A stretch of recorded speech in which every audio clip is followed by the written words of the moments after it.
Hello, সবাই কেমন আছো? আমি ভালো আছি। খুব গরম, তাই দ্য হাউস কিচেন কর্নার আমি চলে আসছি। তাই আজকে রেসিপিটা নিয়ে সবার জন্য। তো এখন তো খুব গরম, তাই আমি রেসিপিটা হলো আম দই বানাবো। তার জন্য একটা আম নিয়েছি আর আধা কেজি দুধকে ফাটিয়ে এটাকে ফাটানো হলো। আগে থেকে করে রেখেছি, একটু গরম পড়েছে ভীষণ, তাই করে এটাকে জলটা সরিয়ে আমি একটা বাটিতে নিয়ে নিলাম। আধা কেজি দুধকে করেছি আর এই সাইডে দুধ লাগছে। আমি অল্প দেখাবো একটা রেসিপি, তার জন্য আপনারা যদি 2-3টা করুন আম, তাহলে তো 1 কেজি দুধকে ঘন করতে হবে। তার জন্য আমি আধা কেজি দুধকে এইভাবে ঘন করেছি। আধা কেজি দুধকে এইভাবে ফাটিয়ে নিয়েছি, ছানার মতন করে নিয়েছি, এটা লাগবে। আর আমকে এইভাবে খোসা ছাড়িয়ে নিয়েছি। এখন আমি এটাকে মিক্সিতে পেস্ট করব। আর চিনি লাগবে আর একটু দই লাগবে। এতগুলো দই লাগবে না, আমি দেখাবো কি করব। তো রেসিপিটা শুরু করছি। তাহলে আমি এভাবে মিক্সিতে নিয়ে নিচ্ছি হাত দিয়ে। এটাকে পেস্ট করা যায় হাত দিয়ে, কিন্তু হলেও তাও থাকবে। আমি ভাবছি মিক্সিতে মেরে নিলে সব থেকে বেশি ভালো হয়। তাহলে আমি এটা এভাবে নিয়ে নিচ্ছি। দেখুন, এভাবে নিয়ে নিচ্ছি, নিয়ে পেস্ট করে নেব আমি। দেখুন, পেস্ট করে নিয়েছি। এইভাবে করে আমি এখন একটা এইভাবে বাটি নিচ্ছি, নিয়ে ওর মধ্যে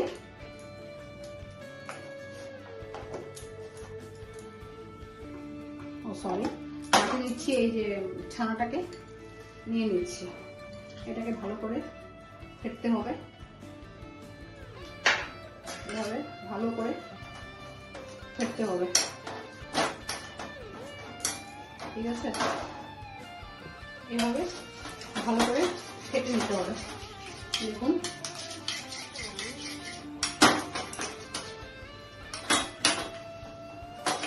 ছানাটাকে দুধ ফাটিয়ে এভাবে ছানা করে এটাকে আবার পাতলা করে নিতে হবে।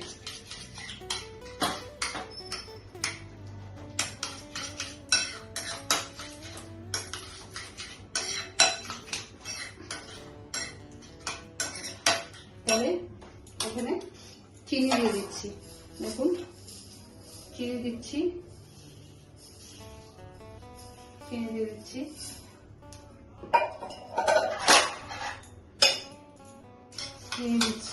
চিনি দিয়ে আবার এটাকে ভালো করে মিক্স করতে হবে।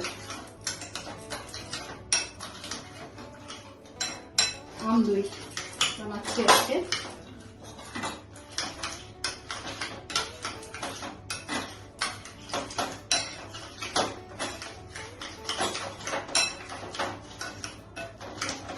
এখানে দুধটা আরো গাঢ় হতে হবে।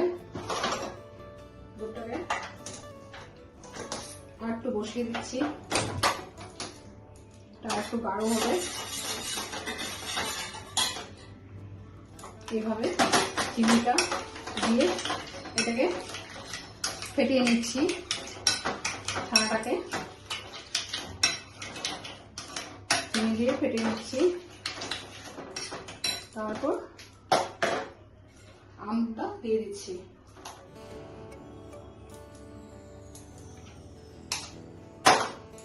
এইভাবে আম দিয়ে দিচ্ছি। আমটা দিয়ে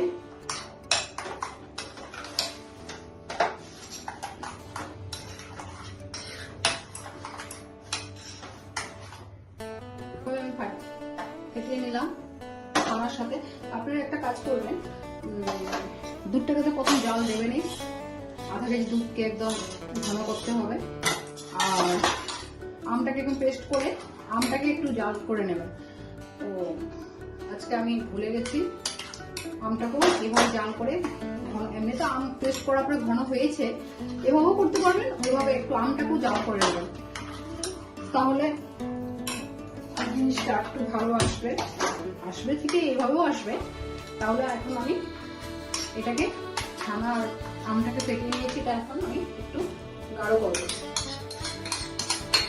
ধরুন আধা কেজি, সব মিলে আধা কেজি হচ্ছে, এটাকে একটা কমিয়ে ফেলতে হবে, আধার থেকে আধা করতে হবে, ঠিক আছে? এইভাবে এটাকে বসিয়ে নাড়াতে হবে।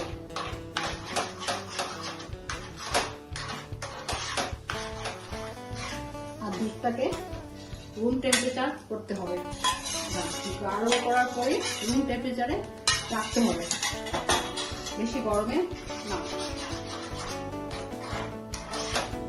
তাহলে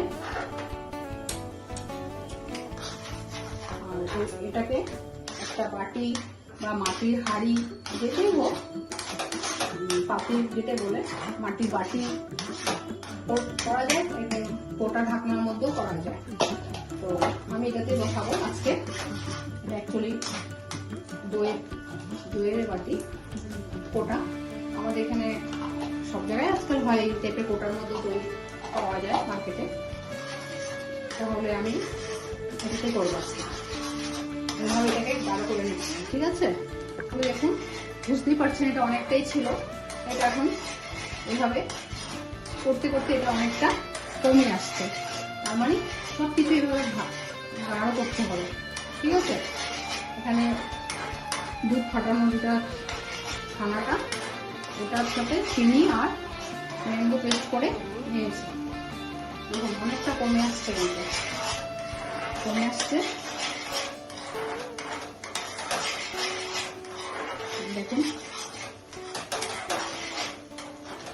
তার জন্যই বললাম, আপনারা 3টা আম নিলে 1 কেজির উপরে দুধ লাগবে, ওটাকে একদম গাঢ় করতে হবে।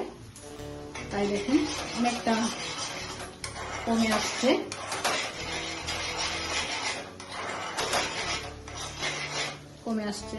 অনেকটা কমে আসছে। এখন আমি এভাবে দুধটার মধ্যে ঢেলে দিচ্ছি, ঠিক আছে?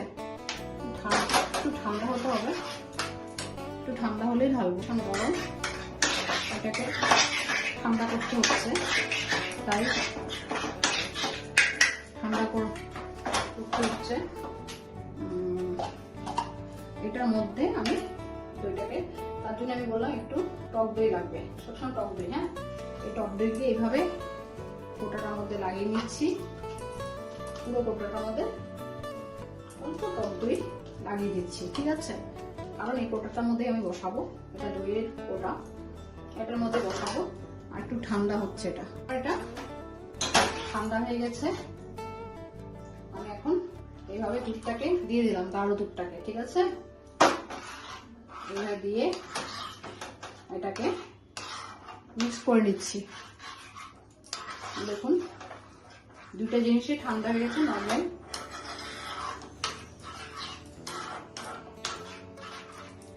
রুম টেম্পারেচারে রেখেছি দুটাই।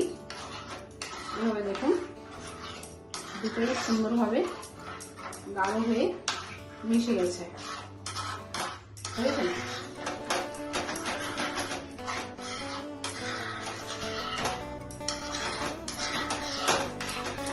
এইভাবে সব মিক্স করে ফেললাম, সুন্দর গাঢ় হয়ে গেছে।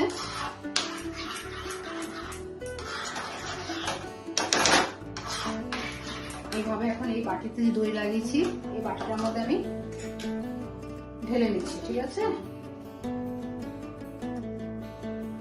এইভাবে আমি ঢেলে নিলাম, এইভাবে ঢেলে নিলাম সব। এটা 7-8 ঘন্টা রুম টেম্পারেচারে রাখতে হবে, তাহলে পুরো দইটা হয়ে যাবে। দেখুন কি সুন্দর আম দই, মার্কেটে পাওয়া যাচ্ছে আজকাল আম দই, ছোট ছোট কোটা পাওয়া যাচ্ছে 15 টাকা করে।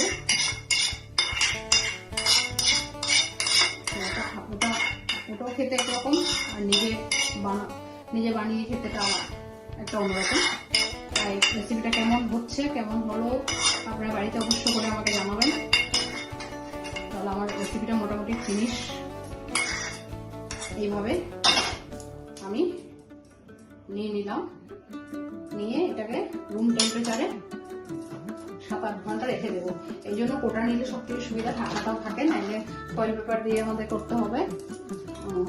এমনি মাটির কোটা টোটা মাটির হাঁড়ি বা এটাকে আমি রুম টেম্পারেচারে রেখে 7-8 ঘন্টা রাখবো। তারপর আপনাদেরকে আমি আবার দইটা কমপ্লিট হয়ে গেছে আমি দেখাবো। ঠিক আছে, আমি রেসিপিটা আমার শেষ এখানেই। তাহলে আপনারা অবশ্যই করবেন, ভালো থাকবেন, আমাকে জানাবেন, আমার পাশে থাকবেন। আর আমার রেসিপি দেখার জন্য ফুল রেসিপি দেখবেন, তাহলে বুঝতে পারবেন। তাহলে আজকে আমার রেসিপি এখানে শেষ করলাম। আমি 7-8 ঘন্টা পরে, শেষ হয়নি, লাস্টে আমার দেখাতে হবে। 7-8 ঘন্টার পরে আমি রুম টেম্পারেচারে রেখে আমি দেখাবো আপনাদেরকে। ঠিক আছে, তাহলে ভালো থাকুন। রাখছি আজকে এখানে রাখছি। 7-8 ঘন্টা পরে আমি আবার আপনাদেরকে দেখাবো দইটা কমপ্লিট হয়ে গেছে। ঠিক আছে, তাহলে দেখুন 8 ঘন্টার পরে আমি ফ্রিজ থেকে বের করে নিয়েছি, আম দই রেডি হয়ে গেছে। তাহলে আমার রেসিপি আজকে আপনারা অবশ্যই বাড়িতে করে আমাকে জানাবেন। দেখুন কি সুন্দর আম দই হয়ে গেছে, দেখুন। তাহলে আপনারা বাড়িতে অবশ্যই করবেন, করে আমাকে জানাবেন। তাহলে কেমন হয়েছে লাইক, কমেন্ট, সাবস্ক্রাইব করে দেবেন। তাহলে আমি দেখুন এইভাবে আমার আম দই রেডি। তাহলে আজকে রেসিপিটা আমি এখানে শেষ করছি। অবশ্যই আপনারা করে আমাকে জানাবেন। ভালো থাকবেন, বাই বাই।